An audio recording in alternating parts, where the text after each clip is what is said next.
Fill this time slot, dude.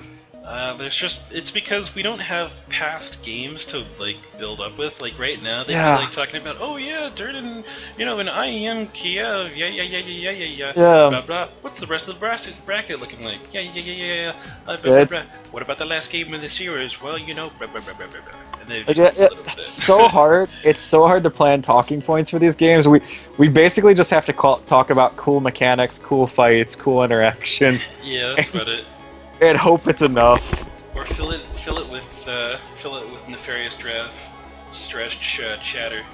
I don't have anything to say right now. Yeah, it's true. Here, I'll tell a little story. So I went to the eye doctor early in Okay. the week, and I go there, and they do my left eye, which is like pretty much almost completely blind. Well, not really. Okay. Like I can see light out of it and shit, but Okay. it's like super blurry to the extreme. And they're like, get that one done. And they go to the right one, which has got some pretty bad astigmatism, so Yeah. it's kind of a wonky. I've got crazy eyes. But the bottom line is, like, they're doing the thing, they're like, alright, 1 or 2. And, like, anytime they do that, my mind says, alright, so there's 2 options. One of these has to be better than the other one. And I end up, like, sitting there like, 1, I guess? And they're like, and, like, after we're done, like, they write my prescription or everything, I'm like, you know what, guys? 90% of the time when we're doing this, I can't tell the difference between 1 and 2. And they're like, well, 60% of the time, that's what we're looking for. We're trying to get them equally blurry. I'm like, why didn't you tell me that in the beginning? So now, like, what I've got for my contact lens prescription is they're like, alright, I'm going to prescribe you just contacts for your left eye and no contact for your right eye. And honestly, you probably won't even tell the difference. And I'm just like, what? So did you have them write the same prescription for both contacts? That way you can get twice the value out of one pair of contacts? Well, I mean, I just have the one prescription for the one eye, but, like, I feel cheated. I'm like, what about all those other contacts that I've purchased in the past? Sucker, that's how they get you, man. All Oh, of this that has sucks. all of this has just been contact RNG.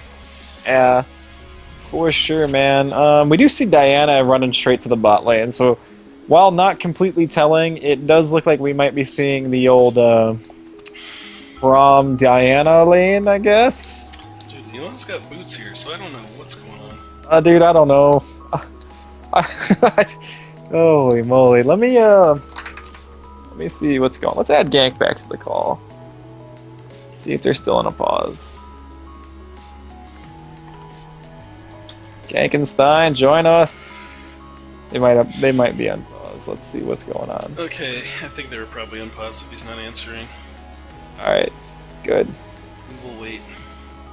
good. Maybe he's listening to the stream and give us some insight.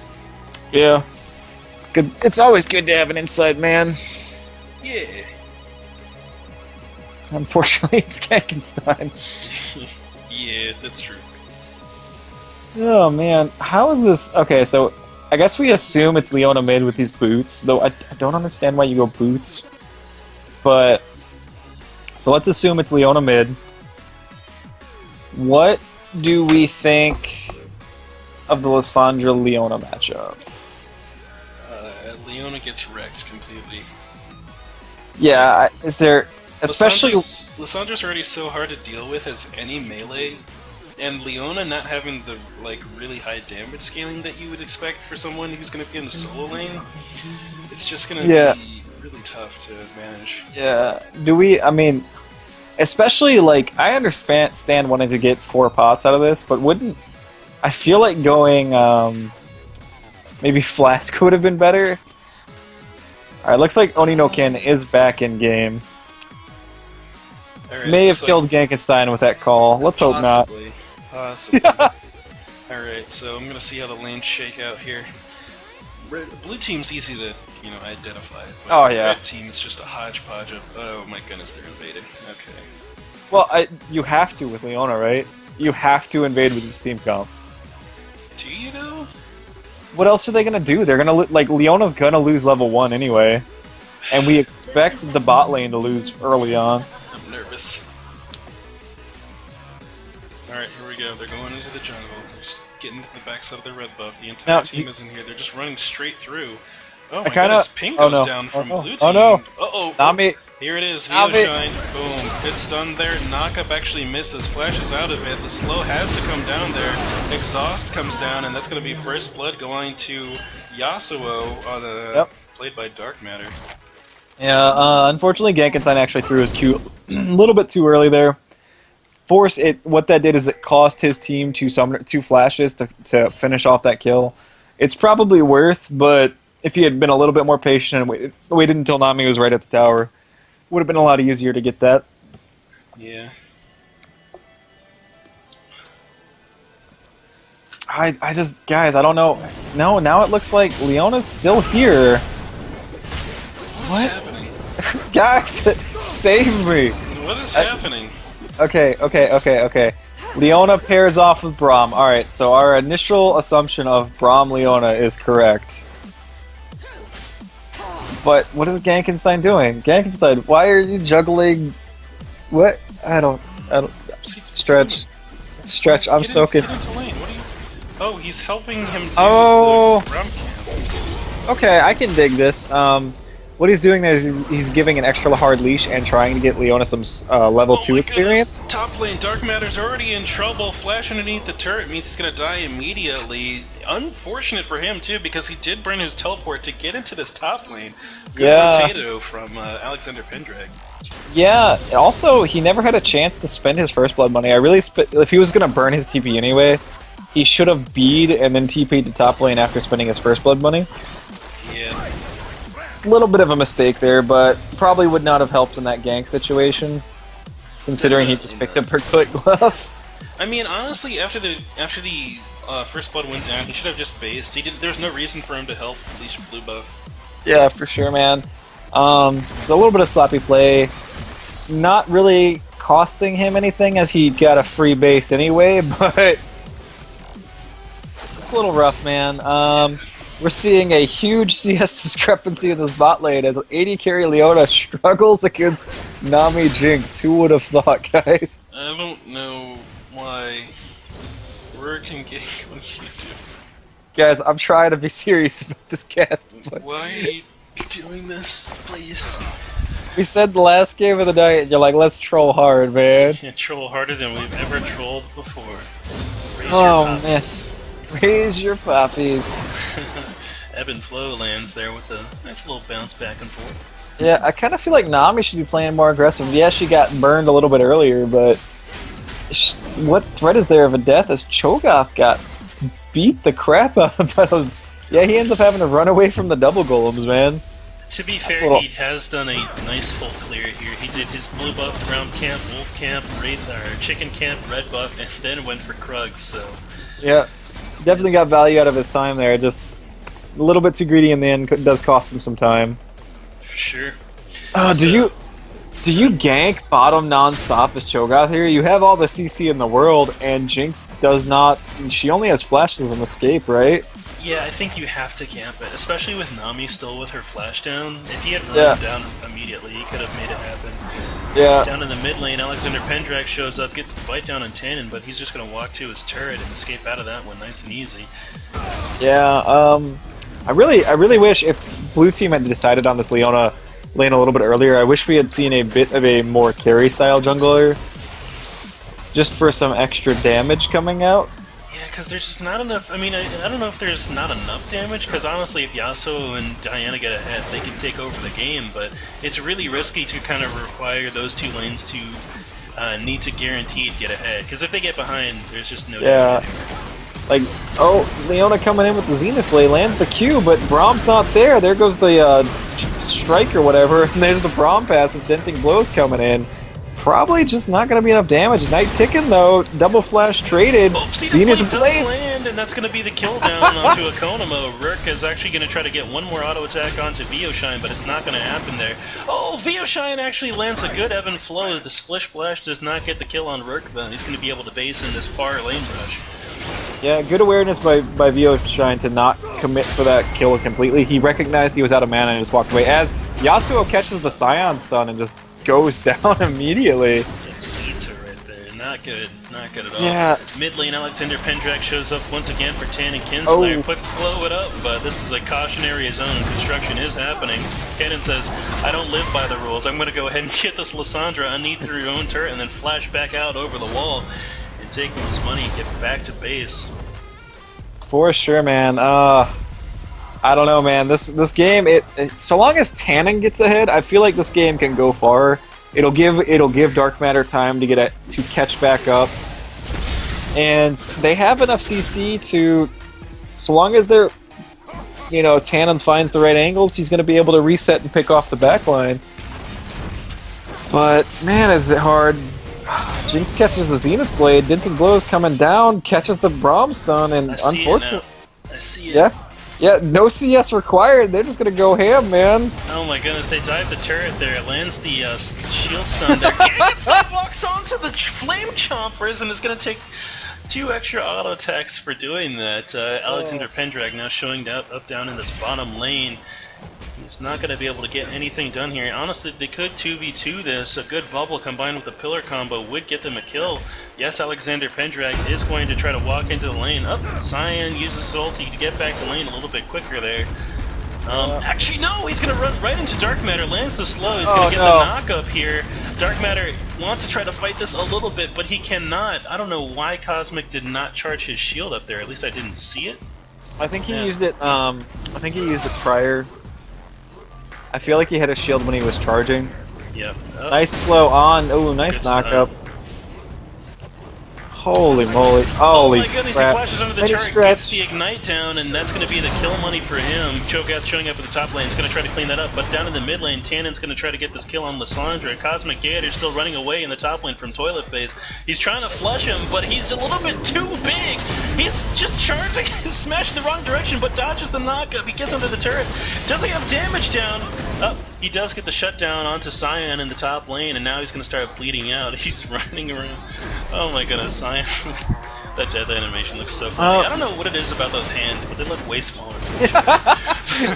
They do, don't they? Yeah. Oh man, I feel like Purple Team, I feel like Leona specifically really needs to get at least a Targon shield with what they're doing. Yeah. They're doing an excellent job keeping Jinx off a farm. But if they had a double relic shield, they're basically doubling the CS they get. Because they're not farming for anything. No, double Targons is actually super... I hate to say something like this, but it's super effective when you do a cheese lane like this. It gives you additional so much additional sustain in the lane, and pretty much doubles the value of each farm.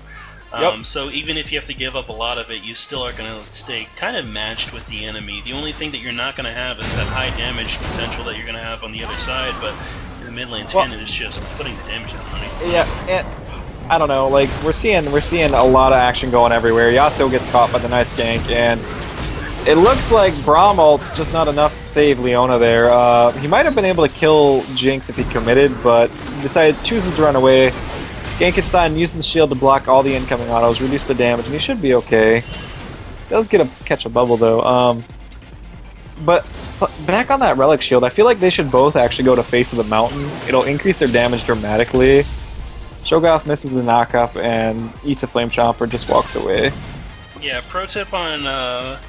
Ooh, that rocket almost lands. Pro tip on Leona, typically you want to prioritize health early over resistances just because maxing her W is going to give you the resistances you need, and I think stacking health is the best way to get effective health.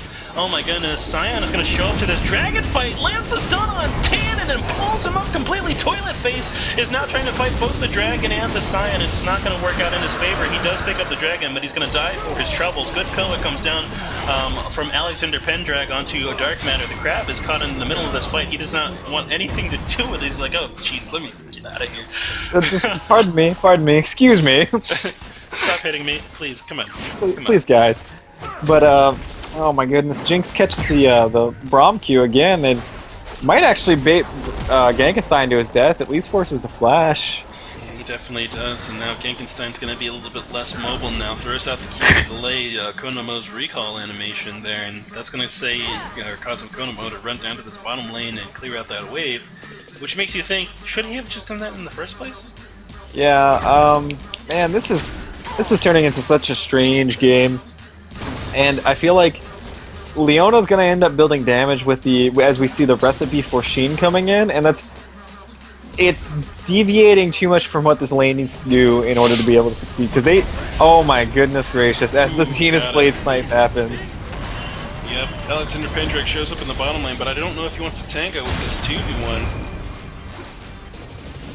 Holy moly, man. And the reason we're harping on just building defensive stats on both of these champions is Jinx is not going to prioritize armor or any resistances this early in the game. And she's your primary target, so just getting tankier means you can keep diving her and keep shutting her down. Yep, and that's going to be a hard defense. Alexander Pendrake trying to hold onto this turret down in the bottom lane. Tannen does dive underneath the tower while Rourke tanks up the turret. He's going to take one more auto attack. He will walk out. Good tower juggle from him. But now Tannen Kinslayer is a little bit low. Trying to still pick up this kill off Bioshine. Ultimate comes out from Nami and the wave pulls him away. The undertow was too strong for Leona and she just gets sucked away from the beach. Jinx Rocket from the mist takes out Tannen Kingslayer on the retreat. Yeah, for sure.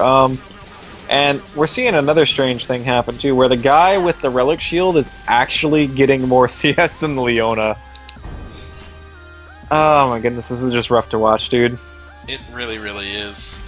Like, Jinx and Nami are obviously having trouble dealing with this cheese lane, but I feel like if Gankenstein and Rook had executed it perfectly, then they might be able to bury Jinx, and she'd probably have about 15-20 CS less. Yeah.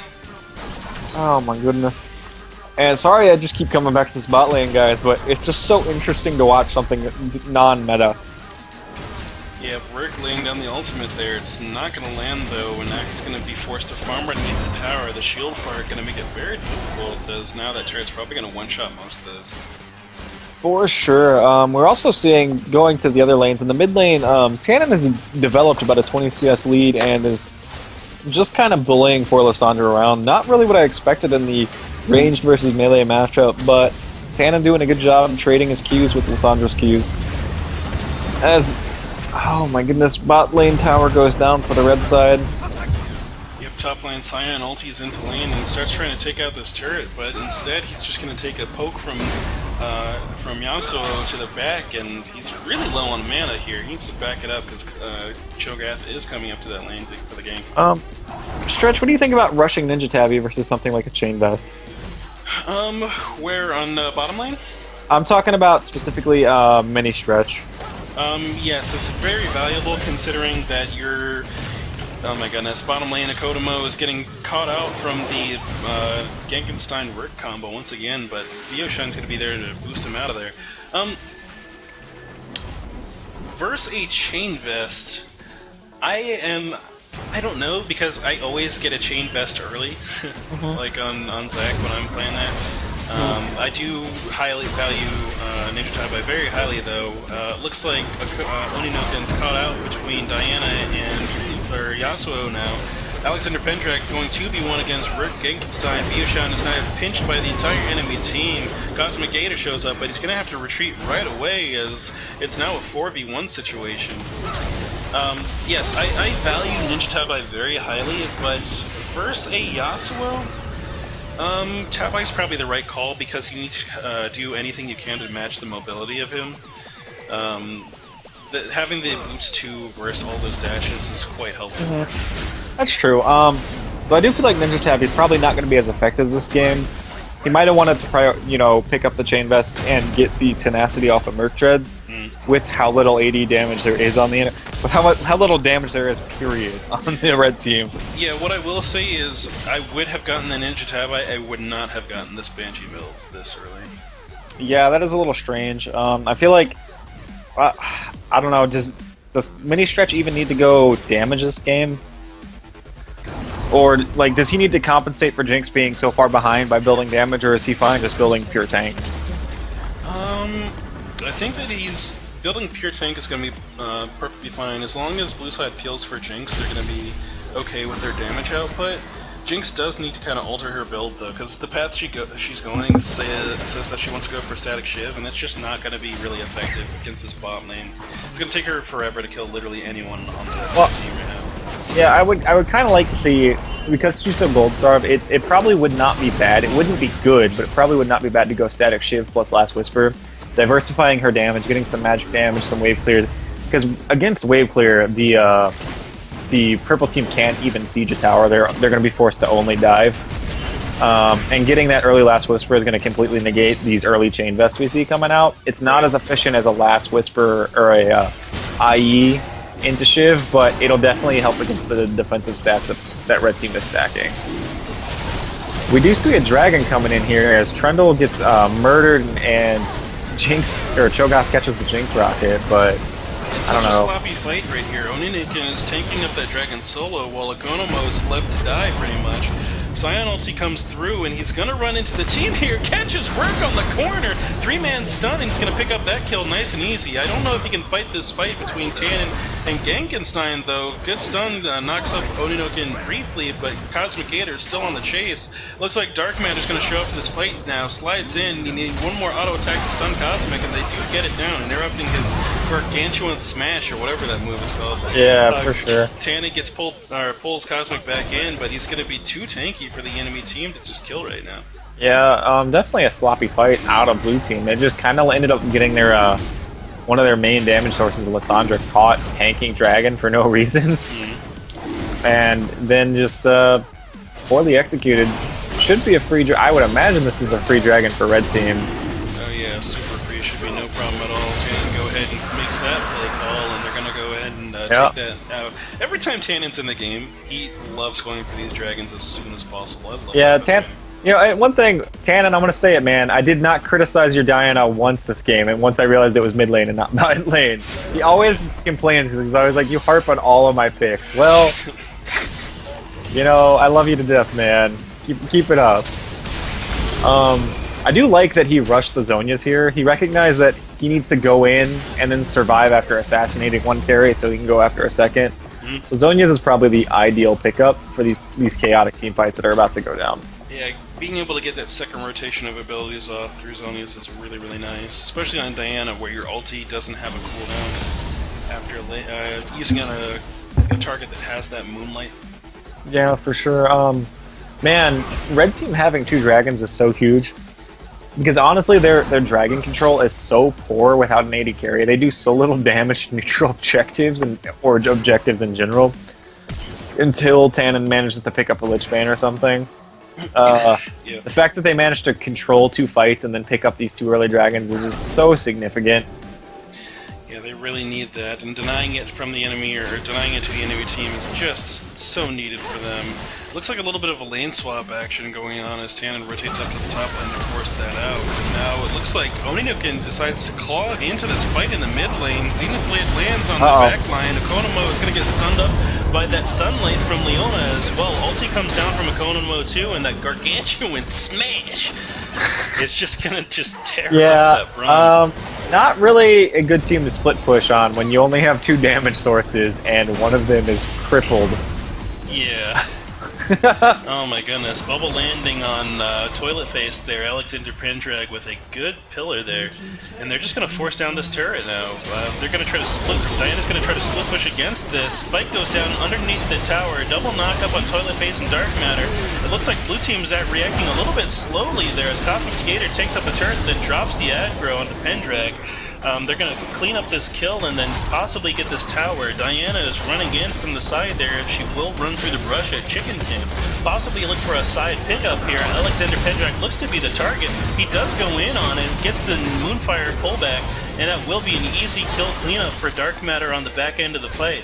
Genkenstein is now leading the charge as they try to chase out this retreat. The slows are going down. Cloud from Oninokin does get him out of the fight, and that means Cosmic Gator is going to be the last one out of this one. They pick up both him and Drinks previously to that, and now they have an opportunity to take out this turret. Yeah, and this is just a testament to how far behind Jinx got put in these team fights, and the fact that the red team bot lane is doing nothing but stacking armor. They're so effective at just kiting Jinx out, stalling her damage out. So it allows Tannen to isolate the mages, to isolate the front line, and just remove them one by one. Just good play by everybody, honestly. Even if there are a couple things I don't agree with. Oh my goodness. Zenith Blade landing onto Oninuken now, and it looks like Rook's just going to disengage off the back of that play. He does have the Sunlight ultimate available, so he can use it to kind of disengage here. He will use that Shine, trying to get close enough to line up the bubble. I'm not sure about that Zenith Blade. It's not something he wanted. Alexander Pendrag is going to flash into that one, gets the Tidecaller's Blessing, and that's going to be enough to slow him down and get this Rook kill.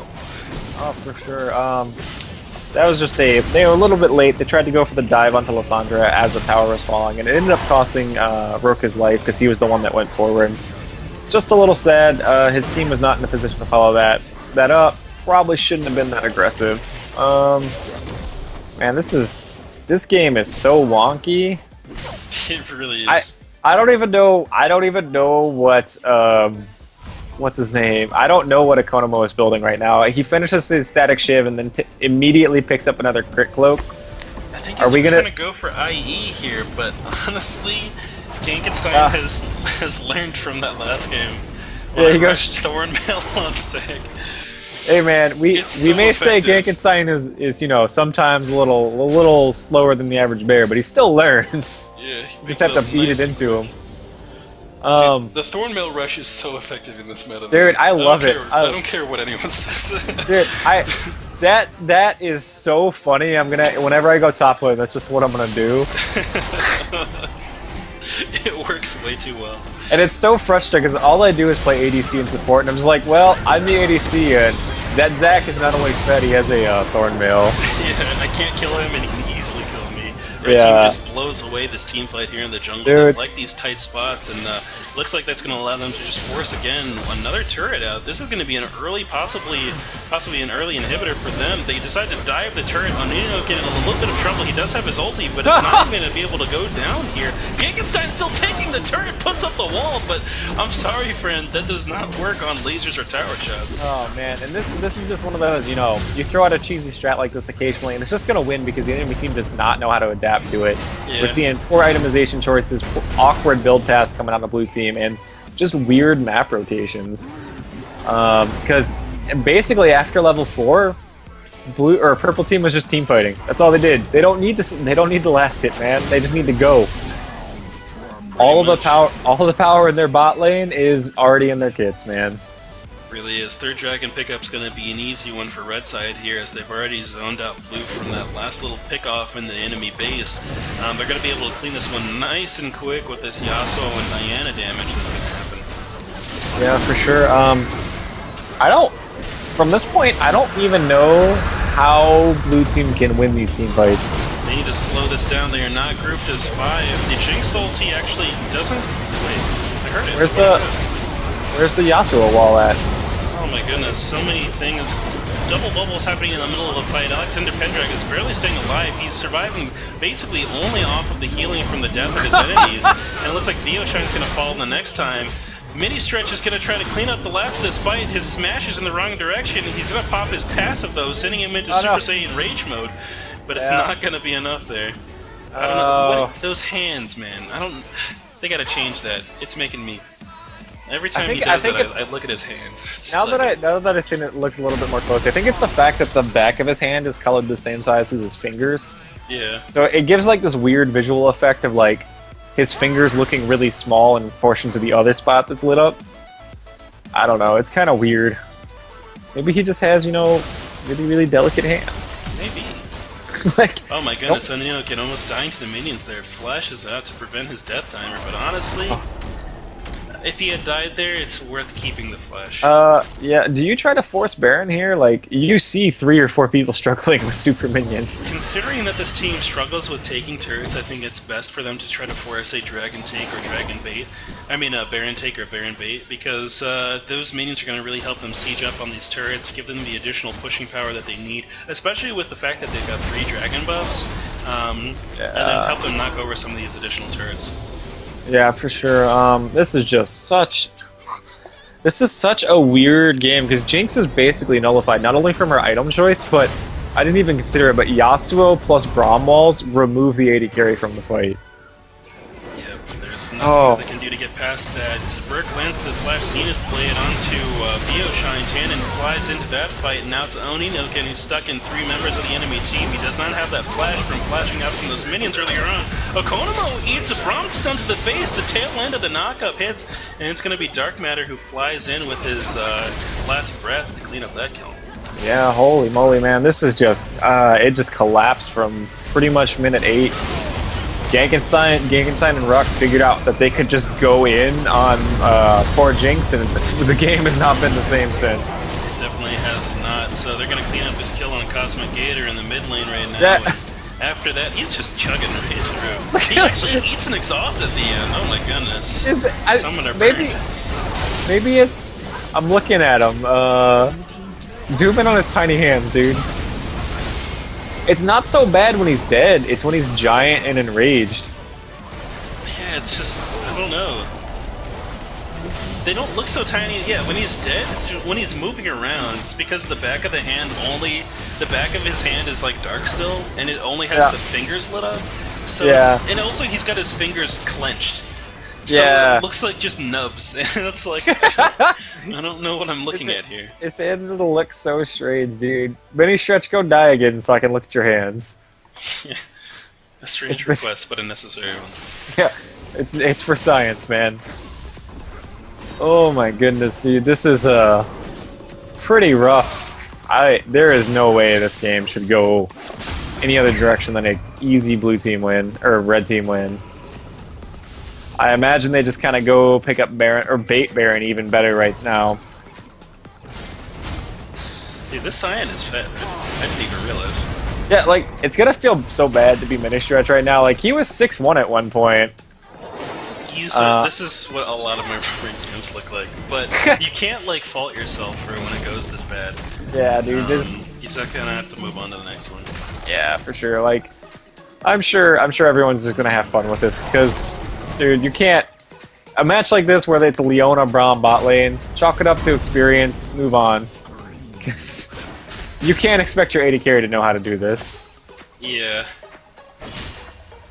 The key there was level 1 dominance. Like, you had to be ready on blue side with your auto attacks and just lay into them, because there was no gap close. No Leona's going to take her to play level 1. And even then, Braum can't play. Yep.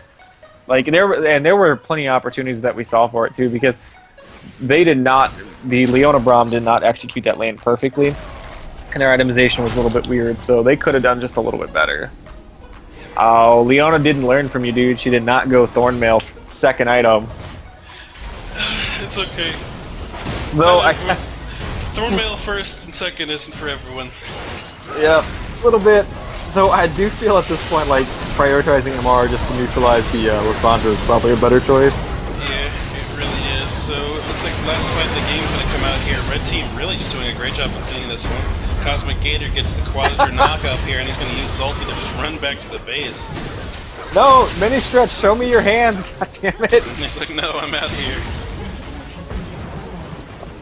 But, holy crap, man. Well, Gankenstein with the dominant game to end the night. 3-2 and 23. This dude's been all over the board there. Great kill participation numbers. For sure, man. Good job, Blue Team. Good job, everybody. Unfortunately, just the cheesy strat took hold of the bot lane, man.